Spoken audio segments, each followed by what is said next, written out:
Well, I think we always knew that it was foundational, that people had to feel comfortable with the approach to data and privacy, and that we were taking it incredibly seriously. I do think we've seen over the course of the 18 months that we've been involved in this project here in Toronto that the ground has shifted.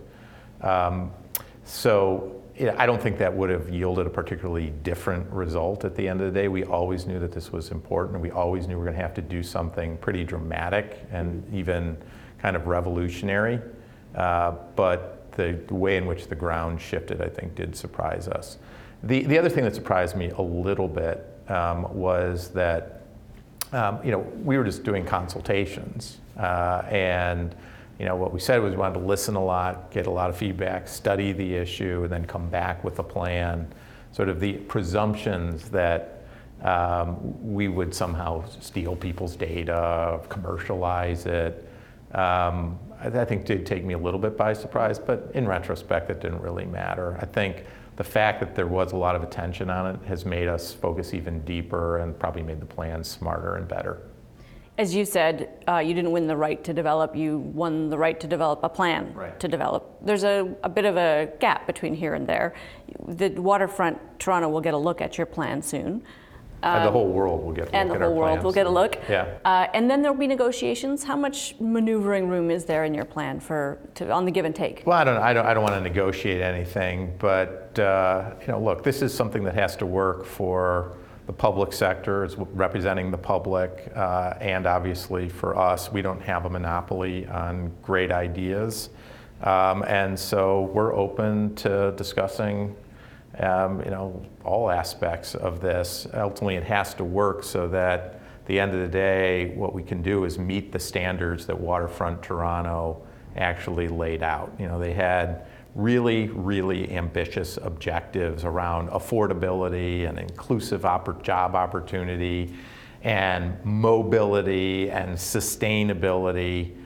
That's what we need to be all anchored in, is can we fundamentally leverage innovation and technology, integrate it into the physical place, and produce dramatic improvements in quality of life? That's what the anchor always has to be. And you, 20,000 Torontonians, got a chance to kind of look and touch some of the ideas. A lot of it has been kind of floated around, right? Buildings constructed of wood and, a sort of smart city in terms of transit and weather systems.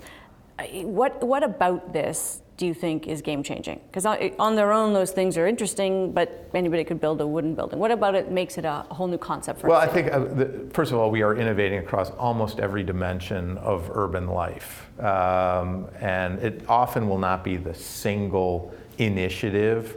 It's the combination of them, both within what we call pillars. Sustainability is a pillar. How do you actually achieve a climate positive community for the first time? That is itself the product of 15 different things involving how you manage waste, how you deal with transportation, how you deal with energy, how you deal with stormwater, et cetera, et cetera. But no one's ever put all those pieces together in the same way. But also each urban system interrelates with all the other urban systems, as that example illustrates. And so I think what's really unique is how you're kind of combining all these different approaches in one place. I think what even makes it more unique is the way in which we're constructing this is with a degree of humility. We don't know all the answers, right? Nobody who plans anything ever does. And the approach we're taking is to think of our job as to be a catalyst, basically to create the conditions for other people to innovate. And that itself, I think, is sort of unique and hopefully will attract to this place a real kind of universe of innovators who are willing to try new things.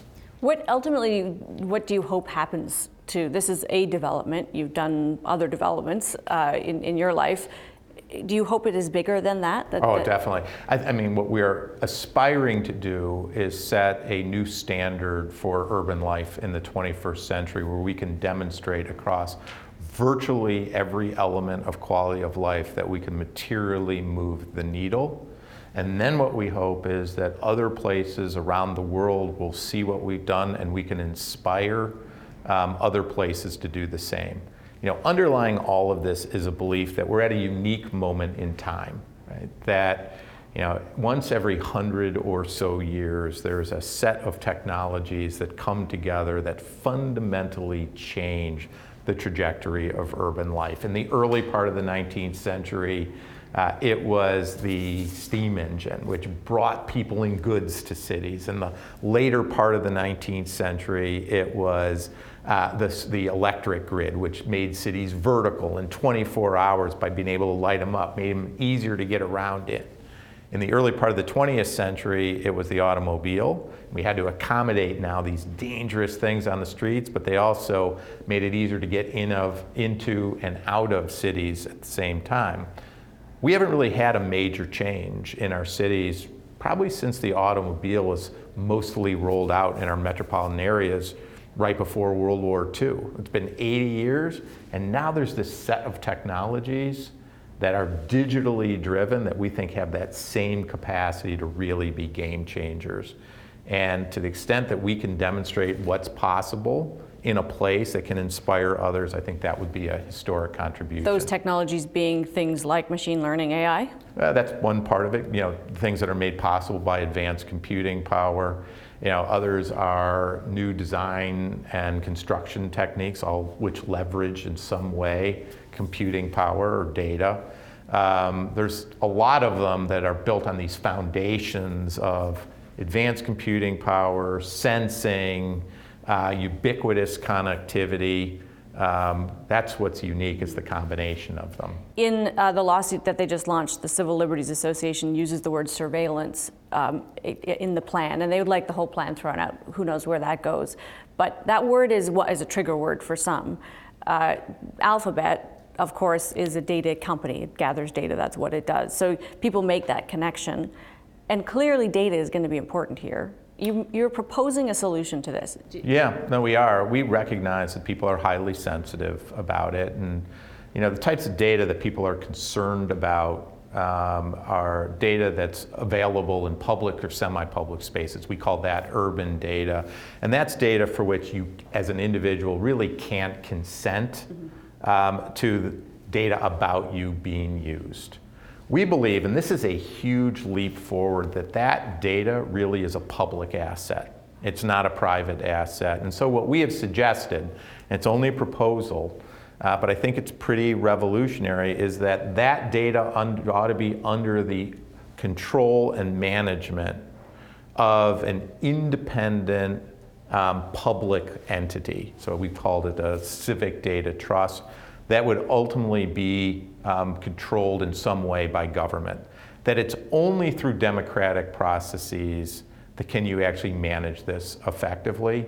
Now, that's a dramatic departure, not just from what anyone would expect we would do, but it's a dramatic departure from what exists in the rest of the world today, where anybody can put a camera out or a sensor or use computer vision and see who's coming by.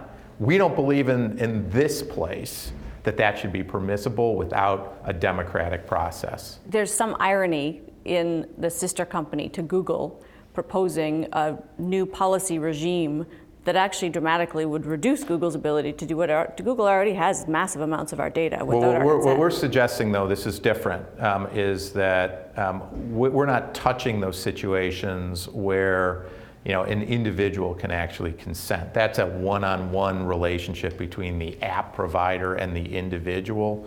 We're not suggesting that we should get involved in that.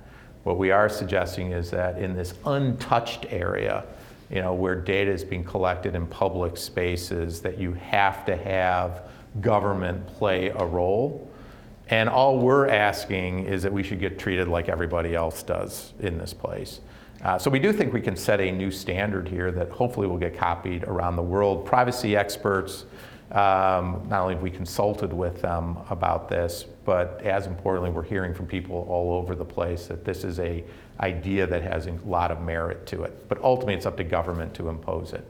The plan, of course, will go to waterfront. Governments will weigh in. Things will change, no doubt. Transit is an important piece of it. Yeah. You've said that the company is willing to help finance that.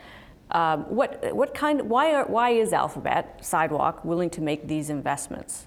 Well, we're willing to make that investment because we think that mass transit is really key to unlocking the potential of the waterfront. One of the great opportunities here, which I think everyone recognizes, which is why there's so much sensitivity about how this is actually built and developed, is that there's, at its peak on the waterfront, there's 340 hectares or 800 acres of land that can be an incredible relief valve for the intense pressures, particularly housing pressures, that are building up in this city. Mm-hmm. But in order to maximize the density of that without compounding traffic problems, we're going to have mass transit. And we've done all sorts of modeling around that, which will be in the plan. I think that'll become fairly clear. What other revenue opportunities are there? For us, we're basically looking at sort of 3 revenue streams. One is revenue from the development itself that we'll do. We'll do a very small percentage of the potential for the waterfront, at least that's what we're proposing. Said we're prepared to help finance infrastructure where it otherwise isn't available. Said generally prefer not to, but we will if we do. And then some of what we do here we hope will have kind of global significance, and therefore we can monetize from that. And we will overinvest in the early phases in innovation. We'll have to figure out a way to get paid back for some of that. But this is for us and I know people struggle to believe this, but this is about kind of doing something that no one's ever done before that can show the way to a very, I think, hopefully different urban future. Which is a Larry Page vision? Absolutely. Right from the very first conversation I've ever had with him.